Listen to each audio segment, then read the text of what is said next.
The gym was called Iron Paradise, but at night it felt more like a prison. The moon cast long creepy shadows across the rows of treadmills. Each machine looked like a skeleton, just waiting for its next victim. The air, usually thick with the smell of sweat and determination, turned cold and stale after the sun went down. A strange silence would fall over the place, a silence that felt heavy, almost watchful. It was the kind of quiet that makes the tiny hairs on your arms stand up straight. You always felt like you were being watched, always. Every clank of a weight, every squeak of a shoe, echoed through the cavernous space like a scream in a haunted house. Most people didn't notice it during the day. The bright lights and loud pumping music kept the darkness at bay. But when the evening crowd thinned out, the gym's true nature began to creep in. The mirrors that lined every wall didn't just reflect your tired face. They seemed to hold other reflections too, flickering shapes in the corner of your eye. A shadow that moved when you didn't. The janitors would tell stories about it. They'd talk about locker doors slamming shut on their own, about whispers that seemed to come from the empty yoga studio. They called it the House of Pain, and they weren't just talking about sore muscles. Tonight was no different. The clock on the wall ticked past 10 o'clock, its hands moving with a dreadful slowness. The last few gym-goers were packing their bags, eager to escape the growing chill. Little did they know the gym wasn't ready to let them go. A strange fog, thin and wispy like a ghost's breath, began to curl around the base of the weight machines. It wasn't steam from the showers. It was something else, something cold. It carried a faint, disgusting smell, like old forgotten things left to rot in the dark. The exit sign flickered once, twice, and then went completely dark, plunging the front of the gym into blackness. The building groaned. It was a low, deep sound that seemed to come from the very bones of the structure. It sounded like a giant awakening from a long, angry sleep. The automatic lights in the free weight area began to flicker erratically, creating a strobe effect that made everything look jerky and unnatural. It was as if the gym itself was having a seizure.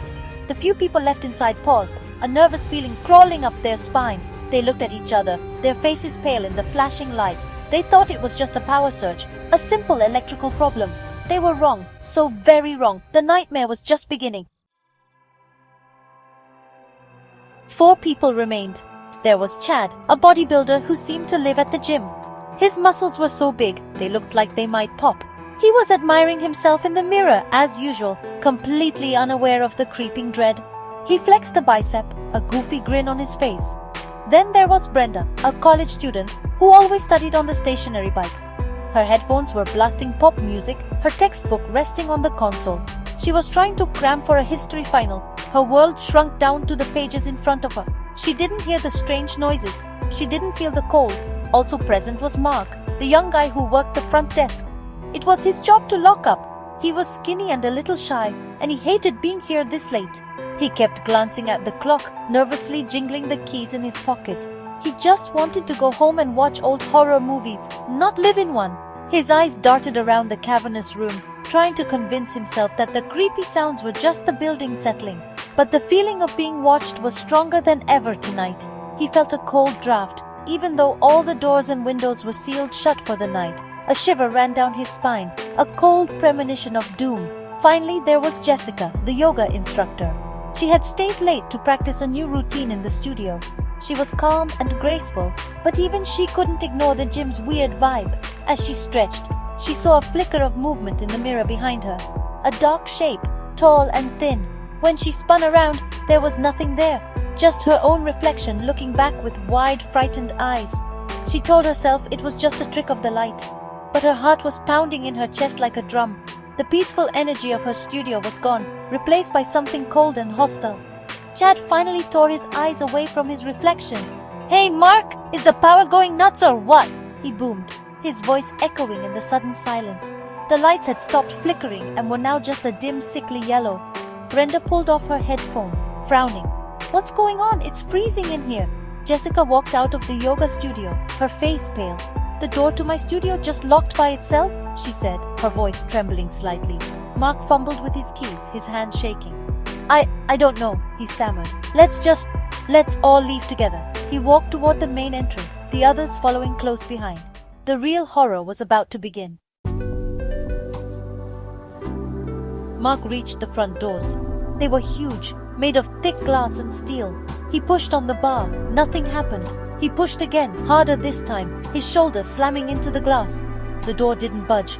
"It's locked!" he cried, his voice cracking with panic. "But I haven't locked it yet. It's an automatic lock. It shouldn't engage until I use my key card." Chad scoffed and shoved Mark aside. "Let me handle this, string bean." He planted his feet, grabbed the handle with both hands and pulled. His muscles bulged, veins popping out on his neck and forehead. The door didn't even rattle. It was as if it were welded shut. A loud metallic clang echoed from the back of the gym. Then another and another. It was the sound of the emergency exits slamming shut one by one. The heavy metal bars dropped into place with a final booming thud. They were trapped. Brenda let out a small scream, her hand flying to her mouth. "What's happening?" she whimpered, her eyes wide with terror. Jessica rushed to the nearest window, a massive plate glass pane that overlooked the empty parking lot. She pounded on it with her fists, but it was like hitting a wall of solid rock. No one could hear them. No one was coming to help. They were completely and utterly alone. Suddenly, the lights went out completely, plunging them into absolute darkness. A collective gasp filled the air, followed by a terrifying, suffocating silence. It was a blackness so deep, you couldn't even see your own hand in front of your face. Mark fumbled for his phone, his fingers trembling as he tried to turn on the flashlight. "Everyone stay calm," he squeaked, his voice sounding small and pathetic in the vast darkness. But calm was impossible. The air was thick with fear, so thick you could almost taste it. It tasted like cold metal and old dust. And something else, something rotten. Then the sound started. A low dragging noise from the free weight area. Scrape! Scrape! It was the sound of heavy metal being dragged slowly across the rubber floor. It was getting closer. "Who's there?" Chad yelled into the darkness, trying to sound brave, but his voice trembled. The only answer was the scraping sound, growing louder and louder. It was joined by a new noise, a wet gurgling sound, like someone was trying to breathe through a throat full of water. A wave of panic washed over them. They were trapped in the dark with something horrible, and it was coming for them. The flashlight on Mark's phone finally flickered on, cutting a single shaky beam through the oppressive darkness. He swept the light across the room, his hand trembling. The beam landed on the weight racks. And then they saw it. A single heavy dumbbell, maybe 50 pounds, was hovering in mid-air. It floated silently for a moment, impossibly suspended in the darkness. Then it began to spin, slowly at first, then faster and faster, until it was just a silver blur. A low humming sound filled the air, a sound that vibrated deep in their bones. Brenda screamed, a raw, piercing shriek of pure terror that was cut short. The dumbbell shot through the air like a cannonball. It flew directly at Chad. He was the strongest, the biggest, but it didn't matter. He didn't even have time to raise his hands. The dumbbell hit him square in the chest with a sickening wet crunch. The sound was horrible, like a watermelon being smashed by a sledgehammer. Chad's eyes went wide with shock and pain. A spray of red mist erupted from his mouth. He staggered backwards, a look of disbelief on his face before collapsing to the floor in a heap. He didn't move. A dark pool of blood began to spread out from under him, soaking into the rubber matting. Mark, Jessica, and Brenda stood frozen, paralyzed by horror. The flashlight beam shook violently in Mark's hand, illuminating the gruesome scene. Chad, the invincible mountain of muscle, was gone, just like that. The dumbbell clattered to the floor beside his body, now covered in blood. A hysterical sob escaped Brenda's lips. "We have to get out of here," she shrieked, finally breaking the spell of shock. She turned and ran blindly into the darkness, away from the body, away from the impossible thing she had just seen. "Brenda, wait!" Jessica yelled, but it was too late. Brenda had disappeared into the black maze of gym equipment. Mark and Jessica were left alone, standing over Chad's body. The smell of blood was thick in the air. The gurgling sound started again, closer this time. It seemed to be coming from all around them, echoing in the pitch-black room. It sounded like a chuckle, a wet, hateful chuckle. Mark grabbed Jessica's arm, his knuckles white. "We have to stick together," he whispered, his voice hoarse. "We have to find Brenda." He swept the narrow beam of his phone's flashlight into the darkness, searching for their friend. But the gym was a labyrinth of shadows, and somewhere in those shadows, a monster was laughing. Brenda ran without thinking, her breath coming in these ragged, panicked gasps. She stumbled through the darkness, bumping into machines that honestly felt like cold iron monsters reaching out to grab her. She just wanted to hide, To find a place where, the thing in the dark couldn't get her.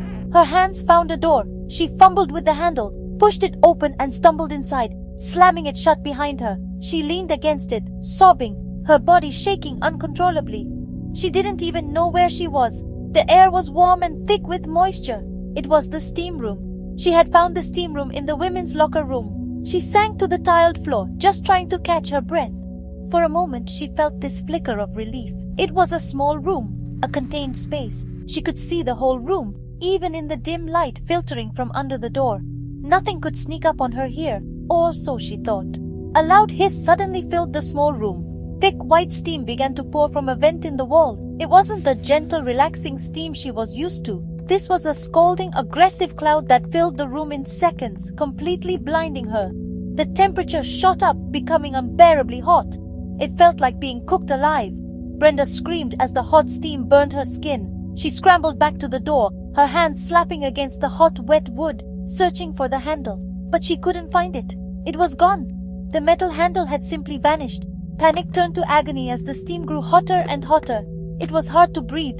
The air was a thick, burning soup that seared her lungs with every desperate gulp.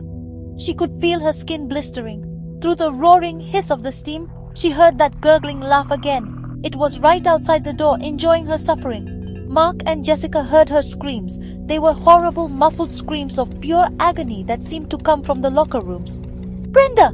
Mark yelled, and they ran toward the sound, his flashlight beam bouncing wildly. They found the women's locker room and pushed open the door to the steam room. A blast of scorching hot air hit them in the face. The room was so full of steam, they couldn't see anything. "Brenda!" Jessica called out, her voice trembling. The screaming had stopped. The only sound was the hiss of the steam and a faint sizzling noise. The gurgling laugh echoed softly from the corner of the room and then faded away. There was no sign of Brenda. She was just gone.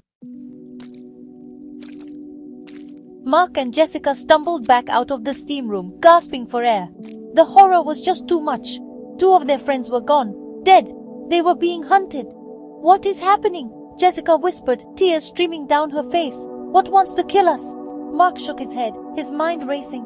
This wasn't a person. A person couldn't make a dumbbell fly. A person couldn't make a door handle disappear. This was something else, something supernatural. "I don't know," he said, his voice barely a whisper. "But we can't stay here. The locker rooms are a death trap. They had to get back to the main gym floor. Maybe they could find something to break a window." They crept back out into the main area, sticking close together. The only light was the weak beam from Mark's phone, which seemed to be getting dimmer. The battery was dying. The gurgling sound was gone, replaced by an even more terrifying silence. Every little creak of the building made them jump. They moved slowly, cautiously, their eyes scanning the shadows. The body of Chad was still lying where he fell, a dark stain on the floor. They had to step around him, trying not to look. The air grew colder, and a new smell reached them. Chlorine. A strong chemical smell of chlorine. It was coming from the pool area. The door to the swimming pool was slightly ajar. A strange red light was pulsing from within, casting bloody shadows on the wall. Against his better judgment, Mark pushed the door open.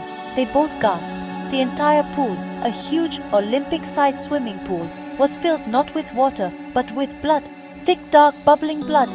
It glowed with a sickening internal light. Floating in the center of the pool was the front desk computer monitor, its screen displaying a single chilling message in glowing red letters. "Get out!" As they stared, the bubbles in the blood began to pop, releasing a foul, coppery stench. Suddenly, the blood in the pool began to churn violently. It rose up, forming a massive wave that crashed over the side of the pool, flooding the floor around them. They scrambled backward, slipping and sliding on the slick, bloody tiles. The wave of blood rushed toward them, but it wasn't just a wave. A shape was forming within it. A grotesque, vaguely human figure made of swirling blood rose up from the floor. It had no face, just a swirling vortex of red where a mouth should be. It raised a bloody arm and pointed a long, dripping finger directly at Jessica. The gurgling laugh returned, louder and more monstrous than ever, echoing from the bloody creature. Just as the blood monster lunged toward Jessica, the front doors of the gym exploded inward. Shards of glass flew everywhere. Standing in the doorway was a woman. She was older, with wild gray hair and intense dark eyes. She wore a long black coat covered in strange symbols, and around her neck hung a simple silver chain with a dark obsidian pendant. She held a gnarled wooden staff in one hand. She took one look at the blood creature, at the terrified faces of Mark and Jessica, and at the body of Chad on the floor. She didn't look scared. She looked angry. "Abomination!" she hissed, her voice full of power. The blood creature paused, turning its formless head toward the newcomer. The woman strode into the gym, her staff thumping on the floor with each step. The air around her seemed to crackle with energy. The flickering lights in the gym suddenly blazed to full power, bright and steady, chasing the shadows away. The blood monster recoiled, letting out a gurgling shriek of rage and pain as the pure light hit it. It began to dissolve, melting back into a puddle on the floor, which then sizzled and evaporated into a foul-smelling steam, leaving the tiles stained a rusty brown. Mark and Jessica could only stare, their mouths hanging open in disbelief. Who are you?" Mark stammered, lowering his dying phone. The woman's piercing eyes fixed on him. "My name is Elara," she said, her voice calm but firm. "I am a guardian. I hunt things like this." She gestured with her staff around the gym. "This place is tainted. A spirit of immense hatred is bound here. It feeds on pain and fear. It was a man once, a man consumed by jealousy and rage. He died here, cursing this place with his final breath. He wants everyone to feel the misery he felt." She walked deeper into the gym, her eyes scanning every corner as if she could see things they couldn't. Elara stopped near the weight racks, right where Chet had been killed. She closed her eyes and the obsidian pendant on her necklace began to glow with a faint purple light. "He's here," she whispered. "Hiding. He's afraid of me." She opened her eyes and they seemed to glow with the same purple energy. He was a competitive weightlifter. He lost a competition held in this very gym. The shame drove him mad. He saw everyone who was happy and healthy as a mockery of his own failure. So his spirit remained, twisted by bitterness, to turn this place of health into a tomb of despair. The pieces were finally falling into place. It wasn't random. It was revenge. The gym began to tremble violently. Weight plates rattled on their racks and the treadmills all turned on at once, their belts whirring at maximum speed. A furious wind whipped through the room, sending papers and towels flying. It was the Poltergeist, lashing out in a desperate angry tantrum. "Show yourself, coward!" Elara boomed, her voice cutting through the chaos. She slammed the butt of her staff onto the floor, and a wave of purple energy shot out, silencing the machines and calming the wind instantly.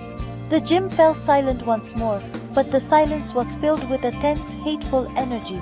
From the shadows behind the leg press machine, a figure began to form.